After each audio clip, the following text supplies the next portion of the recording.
আসসালামু আলাইকুম। আমি হাসান জাভেদ, জেকে টিউব টিভির নতুন আরেকটি ভিডিওতে আপনাদেরকে স্বাগতম। ভিউয়ার্স, চলে আসলাম চাঁদপুর জেলার একটি খুবই সুন্দর এবং মনোরম প্রাকৃতিক পরিবেশে একটি মাজার রয়েছে। এটা হলো শাহরাস্তি রহমতুল্লাহ আলাইহির মাজার। এই শাহরাস্তি উপজেলার নামকরণ করা হয়েছে ওনার নামের উপর ভিত্তি করেই। হজরত শাহরাস্তি রহমতুল্লাহ আলাইহির নামের ভিত্তি করে ওনার নামকরণ করা হয়েছে, শাহরাস্তি উপজেলার নামকরণ করা হয়েছে। এখানে আরেকটি বড় বৈশিষ্ট্য হলো গিয়ে এখানে একটি অনেক বড় দিঘি রয়েছে এবং একটি পুকুর রয়েছে এই মাজারের পাশেই, বিশাল এক বড় দিঘি। চলুন ভিউয়ার্স, দেখা যাক ভিডিওটি। মূল ভিডিওতে যাওয়ার পূর্বে যারা এখন আমার চ্যানেলটি সাবস্ক্রাইব করেন, অবশ্যই চ্যানেলটি সাবস্ক্রাইব করুন।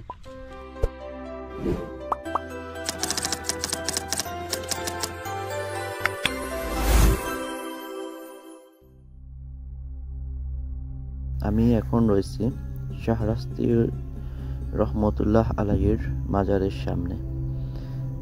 আজকে আপনাদেরকে ঘুরে দেখাবো শাহরাস্তি রহমতুল্লাহ আলাইহির মাজার এবং শাহরাস্তি রহমতুল্লাহ আলাইহির বিস্তারিত ইতিহাস। শাহরাস্তি রহমতুল্লাহ আলাইহি, যাকে সবাই শাহরাস্তি বলেই চিনে, সত্যিকার অর্থে তাহার আসল নাম হলো রাস্তি শাহ। রাস্তি শাহ হলেন বাংলাদেশের চাঁদপুর এলাকায় একজন ইসলাম প্রচারক। তার নামানুসারেই শাহরাস্তি উপজেলার নামকরণ করা হয়েছে। রাস্তি শাহ এর জন্ম 1238 সালে ইরাকের বাগদাদে। তিনি ছিলেন বড় পীর খ্যাত আব্দুল কাদের জিলানীর ও রাজ্জাক আলী জিলানীর আত্মীয়। তার পিতা ছিলেন বড় পীরের ভাগ্নে। 1351 সালে দিল্লির সুলতান ফিরোজ শাহ এবং বাংলার সুবেদার ফখরুদ্দীন মোবারক শাহের আমলে শাহজালালের যেই 12 জন ইসলাম ধর্ম প্রচারের জন্য বাংলাদেশে আসেন, তার মধ্যে রাস্তি শাহ ছিলেন অন্যতম। ধর্ম প্রচারের উদ্দেশ্যে তিনি 738 বঙ্গাব্দে প্রথম ইয়েমেনে আসেন। সেখান থেকে পরবর্তীতে এদেশে আসেন। ইয়েমেন হতে এদেশে আসেন বলে অনেকে তাকে ইয়েমেনি বংশোদ্ভূত বলেও মনে করেন। এদেশে আসার সময় তাহার অন্যতম সহচর ছিলেন তাহার ছোট ভাই শাহ মাহবুব। রাস্তি শাহের সহচর সৈয়দ আহমেদ তানবীরও 1351 সালে এদেশে আসেন। তিনি রাস্তি শাহ 1388 সালে মৃত্যুবরণ করেন।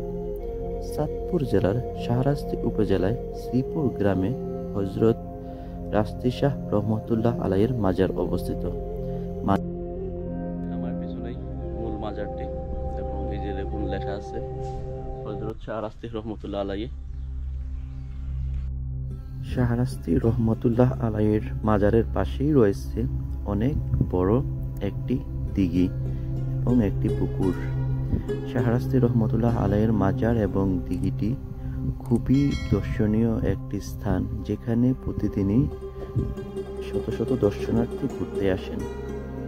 আপনি যদি ঘুরতে আসতে চান তাহলে কিভাবে আসবেন এখানে আসার জন্য আপনি যদি ঢাকা থেকে অথবা কুমিল্লা থেকে আসেন, প্রথমে চলে আসতে হবে শাহরাস্তি দোয়াবাঙ্গা গেট নেমে সেখান থেকে আপনি অটোতে অথবা সিএনজিতে শাহরাস্তি রহমতুল্লাহ আলাইহির মাজার বললেই নিয়ে আসবে। চাঁদপুর থেকে যদি আসেন দোয়াবাঙ্গা নেমে একই অবস্থা সিএনজিতে অথবা অটোতে করে চলে আসতে পারেন সরাসরি শাহরাস্তি রহমতুল্লাহ আলাইহির মাজারে। ঠাকুর বাজার নেমে অটোতে অথবা সিএনজিতে চলে আসতে পারেন।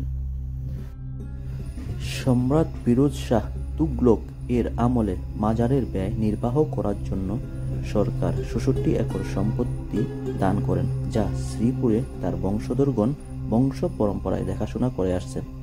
প্রতি বছর মাঘ মাসের শেষ বৃহস্পতিবার এখানে বার্ষিক সম্মেলন বা ওরস শরীফ অনুষ্ঠিত হয়, যাতে দেশ বিদেশ হতে প্রচুর লোক সমাগম ঘটে।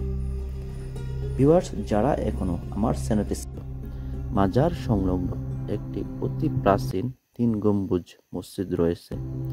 রাস্তি শাহের মৃত্যুর 350 বছর পর সুবেদার শায়েস্তা খানের কন্যা পরী বিবির আদেশে এই মসজিদটি নির্মাণ করা হয়।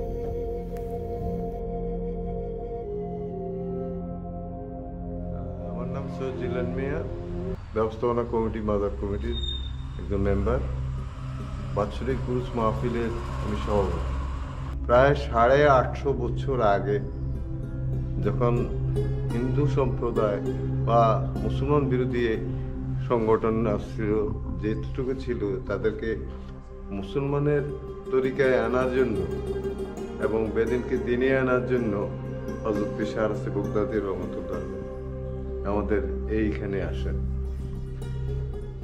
3 জন পারিবারিক সদস্য, ওনার ভাই, ওনার ভাইয়ের স্ত্রী, ভাইয়ের ছেলে এখানে আসছে, যার কারণে আমাদের ইতিহাসগুলো সরকারি জেলা প্রশাসক মহোদয়ের কাছে রক্ষিত সমস্ত জেনারেলি পাওয়া যাবে।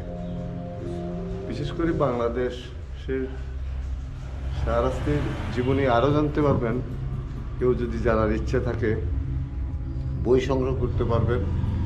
আগামী 13ই ফেব্রুয়ারি মাঘ মাসের শেষ বৃহস্পতিবার বাৎসরিক উরুস মাহফিল হয়।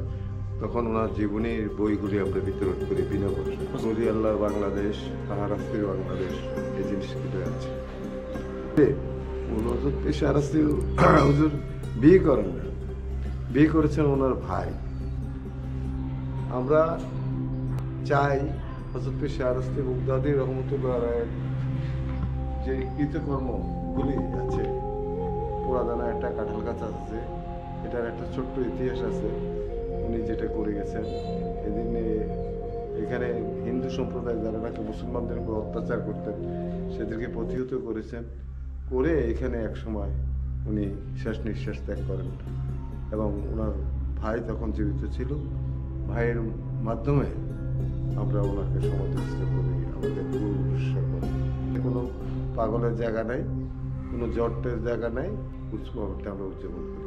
একটা কথা সঠিক, আমাদের মাজারের বাইরেই হযরত পীর শাহরাস্তি বগদাদী রহমতুল্লাহ রক্ষণাবেক্ষণের কারা ছিলেন না আছেন একটা বোর্ড আছে, যেটা নাকি জেলা প্রশাসক মহোদয় নেতৃত্বে এটা লাগিয়ে দিয়ে গেছে।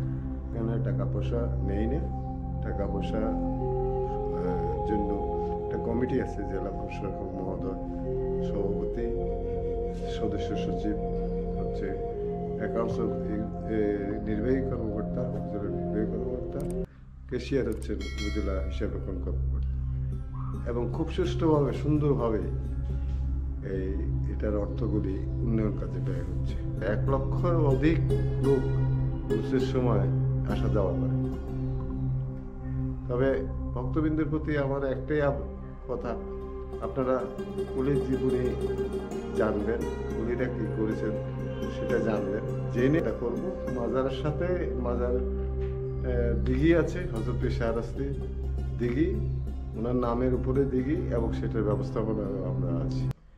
আপনারা যারা ভক্তবিন্দু আমার কথাগুলি শুনছেন, যদি ভুল ত্রুটি বলে থাকি ক্ষমা সুন্দর দৃষ্টি দেখবেন। মাজারে আসবেন, জিয়ারত করবেন, বাসায় যাবেন। ধন্যবাদ। আসসালামু আলাইকুম ওয়া রাহমাতুল্লাহ। আমরা এখানে একজনের সঙ্গে কথা বললাম, যিনি বিস্তারিত সম্পর্কে জানেন, মাজার ব্যবস্থাপনা কমিটির সদস্য উনি। আজকে পর্যন্তই, দেখা হবে অন্য কোথাও অন্য কোনো ভিডিওতে। আল্লাহ হাফেজ।